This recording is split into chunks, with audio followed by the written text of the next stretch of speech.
고대 중국 문명이라는 것이 생겨나기도 전 중국 고대 신화에는 요순시대라는 살기 좋은 시대가 있었다 하는데요. 요와 순이라는 어질고 선량한 두 임금이 태평성대를 이끌었던 전설 속의 시대입니다. 하지만 이 시대에도 고난은 있었으니 요 임금이 다스릴 때의 일입니다.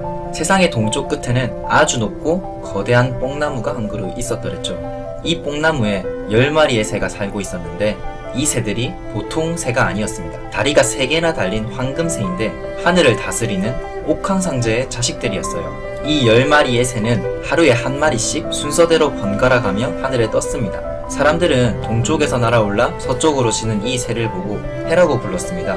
태양, 선이요. 수천만 년을 하루하루 날아오르다 보니 실증이 났던 걸까? 아니면 장난이라도 치고 싶었던 걸까요? 10마리가 모두 동시에 하늘로 날아올랐습니다. 하늘의 태양이 한 번에 10개가 떠오른 것이죠.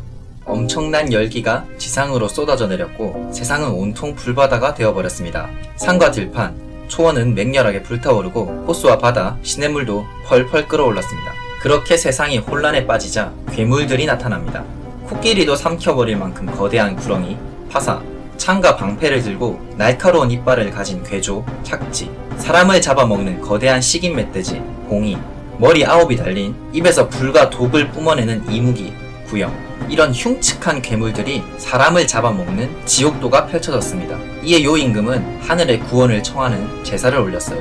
하늘의 옥황상제는 요의 청을 받아들여 인류를 구원하기 위한 영웅을 내려보냅니다. 그게 바로 예라는 신이었습니다.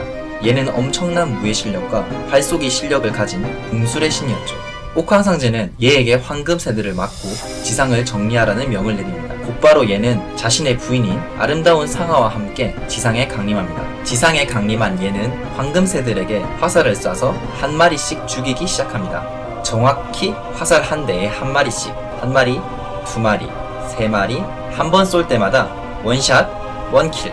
그런데 이를 지켜보던 요 임금은 걱정이 되었습니다. 얘가 모든 황금새를 죽여버리면 세상에 해가 없어지고 빛이라고는 없는 암흑의 세상이 될 테니까요. 그리 돼선 안 된다고 생각한 요 임금은 예의 등 뒤로 접근해 화살 한 대를 몰래 감추어 버립니다. 그렇게 화살이 하나가 부족한 예는 마지막 한 마리의 황금새를 죽이지 못했고 다행히도 오늘날 하늘에서 해를 볼 수 있게 된 거죠. 지상의 기온이 이제 정상으로 돌아오고 예는 다음 차례로 지상에 날뛰는 괴물들을 박멸합니다. 거대한 구렁이 파사의 몸을 단칼에 잘라버리고 창과 방패를 든 괴조 착지의 창과 이빨을 부러뜨리고 방패로 머리를 막는 착지를 방패째로 화살로 뚫어버립니다. 이어서 식인 멧돼지 봉희와 이무기 구형도 척살한 예는 모든 임무를 성공적으로 완수합니다.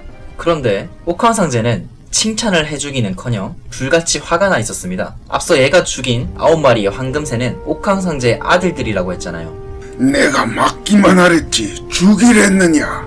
옥황상제는 설마 얘가 자신의 아들들을 죽여버릴 것이라고는 생각도 못했던 것이죠. 그깟 하계의 미물들을 좀 불태웠기로써니 감히 내 자식들을 죽여? 분노한 옥황상제는 얘와 그의 부인 상아의 신으로서의 자격을 박탈해버립니다. 하루아침에 하늘의 신에서 한낱 인간이 되어버린 것이죠. 두 사람은 이제 두 번 다시는 하늘에 올라갈 수 없게 되었고 추위와 더위에 시달리고 배고픔을 느끼지 않으려면 무언가를 계속 먹어야 했습니다. 어느 날 상아는 자신이 하루하루 늙어간다는 것을 깨달았습니다. 그리고 언젠가는 죽을 것이라는 것도요. 상아는 견딜 수가 없었죠. 매일같이 눈물을 흘리고 화를 내며 얘를 들들 볶아대었습니다. 이에 얘는 다시 신이 될 수 있는 방법을 찾아봅니다. 멀리 서쪽에 곤륜산이라는 산이 있었는데요. 예로부터 신성과 신들이 살고 있다고 전해지는 산입니다. 이 곤륜산에 서왕모라는 여신선이 살고 있었는데 이 서왕모가 불사악을 가지고 있다는 것을 얘는 기억해냈죠. 얘는 곤륜산으로 가서 서왕모의 불사악을 얻어오기로 합니다. 그렇게 얘는 머나먼 곤륜산으로 떠납니다. 길고 험난한 여정이었습니다. 산 넘고 물 건너 때로는 요괴들의 습격도 받아가며 결국은 곤륜산에 도착해 서왕모를 만납니다. 마침 약이 2알 남아있었다네. 하나를 먹으면 영원히 죽지 않는 불사의 몸이 된다네. 2알을 먹으면 신선이 되어 하늘로 승천할 수 있게 되지. 자네 부부가 이 세상을 구한 것은 내가 아주 잘 알고 있다네. 어서 가서 아내와 하나씩 나눠 먹게다.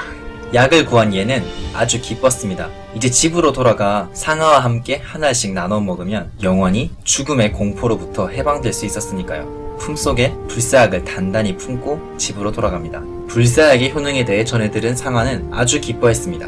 얘는 길고 길었던 여행에 몹시 지쳐 쓰러져서 곧바로 잠이 듭니다. 그런데 상아는 그날 밤 두근거리는 마음에 잠을 이루지 못해요. 밤이 깊어지고 더 깊어지며 상아는 불사약을 멍하니 바라보고만 있습니다. 하나를 먹으면 불사의 몸이 되고 두 알이면 하늘로 승천을 한다. 하나를 먹으면 불사의 몸이 되고 두 알이면 다시 승천한다.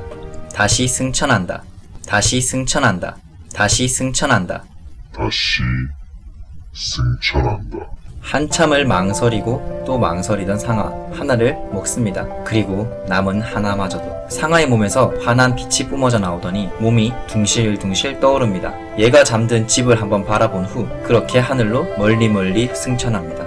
잠에서 깨어나 불사약이 없어진 것을 본 얘는 상아가 떠나버린 것을 알아차립니다. 그 후 얘는 완전히 마음이 무너져서 폐인이 되어 상실감에 몸부림치며 고통스러운 날을 보냅니다. 말년에는 복몽이라는 제자를 거두게 되는데요. 이 제자에게 맞아 죽어요. 복몽이 얘를 살해할 때 복숭아 나무로 된 몽둥이를 사용했다는데요. 한때 귀신과 요괴들에게 단죄를 내리던 얘가 복숭아 나무에 죽어서인지 귀신들이 복숭아를 두려워한다고 해요. 그래서 제사상에는 복숭아를 올리지 않는다고 합니다. 한편 상아는 얘를 배신하고 홀로 하늘로 승천했지만 이 모든 상황을 옥황상제는 지켜보고 있었습니다. 뭐야, 뭘 잘했다고 다시 기어 올라와. 여봐라, 아예 못 돌아다니게 가둬버려라. 옥황상제는 상아를 차가운 달나라에 가두어버립니다. 예쁘던 상아의 모습도 추하고 못생긴 두꺼비의 모습으로 바꿔버리고요. 지금도 달을 보면 달 표면에 거뭇거뭇한 자국이 보이는데 이 자국이 바로 두꺼비로 변한 상아가 달나라에 갇혀서 울고 있는 모습이라고 합니다.